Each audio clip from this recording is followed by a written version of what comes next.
ბოლო დროის ერთ-ერთი ყველაზე გახმაურებული საქმე დასკვნით ეტაპზეა დღეს საბოლოო სიტყვა უნდა ეთქვა საგამოძიებო უწყების წარმომადგენელს და ჯერი დგებოდა უკვე დაცვის მხარის, რომელსაც არც მტკიცებულებები აქვს მოპოვებული და არც მოწმეები ყავს გამოსაკითხი შესაბამისად განაჩენი უკვე ორ პროცესში უნდა დამდგარიყო. თუმცა მას შემდეგ რაც ჩაირთო განგაში სიგნალი საქალაქო სასამართლოში შეწყდა სხდომა, ყველას დაატოვებინეს სხდომათა დარბაზები, მათ შორის ბრალდებულ გელა უძილაურსაც და უკვე სხდომის განახლების შემდგომ გელა უძილაურის ჩართვა რუსთავის მე-6 დაწესებულებიდან ვეღარ მოხერხდა.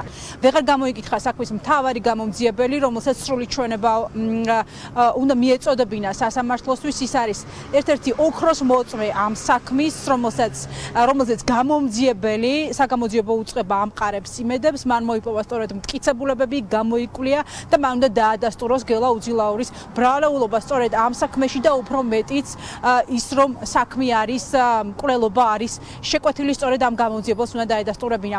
პროცესი განახლდება 8 ოქტომბერს, სადაც გამოიკითხება საქმის მთავარი გამომძიებელი, რაც შეეხება ბრალდებულებს, რომლის გამოკითხვასაც ითხოვდა საგამოძიებო უწყება, საუბარი აქვს სამ ბრალდებულზე, მათ შორის გიორგი მიქაძეზე, მათ უარი განაცხადეს სასამართლოში მოსვლაზე და როგორც მათ ოფიციალურ წერილში აღწერეს, რომელიც სასამართლოს გამოუგზავნეს, ისინი არ არიან თანახმა, რომ საკუთარი თავის წინააღმდეგ მისცენ ჩვენება გელა უძილაურის საქმეზე. ჩვენების მისაცემად მზად არის თავად ბრალდებული გელა უძილაურიც, მას 8 თვის განმავლობაში დუმილი არ დაურღვევია, თუმცა როგორც მისი უფლებადამცველები აცხადებენ, ის საბოლოო სხდომაზე აპირებს დუმილის დარღვევას, დიდი ალბათობით ის ბრალს აღიარებს. უნდა დაკითხულიყო დღევანდელ სასამართლო პროცესზე საქმის მთავარი გამომძიებელი, რომელთანაც ერთადაც მოხდებოდა სრულად შეჯამება ყველა მტკიცებულების, ვიდეო მასალის, დეტალური ინტერნეტ ტრაფიკის მონაცემების, თუმცა გარკვეული ტექნიკური ხარვეზის გამო, რომ ვერ მოხდა ბრალდებულ გელა უძილაურის ჩართვა პედაგოგიურ დაწესებულებიდან, გადაიდო შემდეგში პროცესი.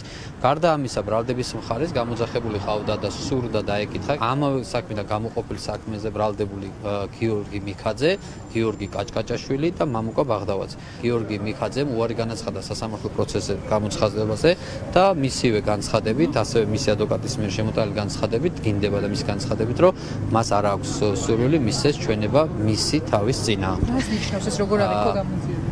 შეფასებას რა თქმა უნდა ბრალდების ხარი ამას ვერ გააკეთებს, ვინაიდან მოცემულ შემთხვევაში კონსტიტუციური უფლება არის ბრალდებულის, რაც შეეხება მტკიცებულებას საგამოძიებო უწყებისთვის სიხემთხვევა. ზოგადად ან იმის გათვალისწინებით ახლა კონკრეტულ შემთხვევაში ჩვენ გელა უძილაურის ბრალს ვიხილავთ, ბუნებრივია გელა უძილაურის ბრალის ნაწილში შეფასდება ის მტკიცებულება, რომელიც გამოკვლეულია სასამართლო პროცესზე. გიორგი მიქაძემ უარი განაცხადა ჩვენების მიცემას.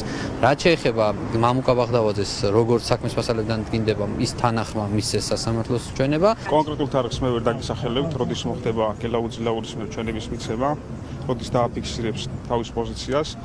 თუმცა შემდგომ ეტაპებზე ველოდებით. რა აქვს სათქმელი რა სიტყვის ბატონო გიორგი თუ არის თქვენთვის ცნობილი? დაველოდოთ წინასწარ ვინაიდან დღეს მდგომარეობით იყენებს დუმილის უფლებას ამ ეტაპზე შინაარსზე ვერ ვისაუბრებ. აღიარებს დანაშაულს საბოლოოს ხომ უნდა ველოდოთ თუ არა?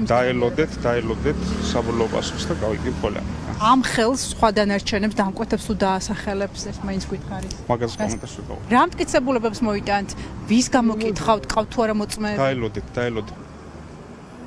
ეგრეთ წოდებული კანონიერი ქურდის მერაბ ჯანგოლაძის ძმის ლევან ჯანგოლაძის მკვლელობას სულ 8 ბრალდებული ყავს, აქედან ერთი არის მთავარი, ეს არის გელა უძილაური, რომელსაც შეკვეთილი მკვლელობა ბრალდება დანარჩენ პირებს, მათ შორის ეგრეთ წოდებულ კრიმინალურ ავტორიტეტებს, ძმებ მიქაძევს, მათ შორის გიორგი ჯოხაძეს, ამ მკვლელობის ორგანიზება ედებათ ბრალად. გიორგი ჯოხაძე არის მიმალვაში, დღეს გამოიკითხა მისი მეუღლე სასამართლო სხდომათა დარბაზში და მთავარი კითხვა, რომელიც მისკენ იყო მიმართული საგამოძიებო უწყების წარმომადგენლის მხრიდან იყო ის, სად იმყოფება მიმალვაში მყოფი ძებნილი ჯოხაძე, თუმცა მის მეუღლეს ამ შეკითხვაზე პასუხი არ გაუწია.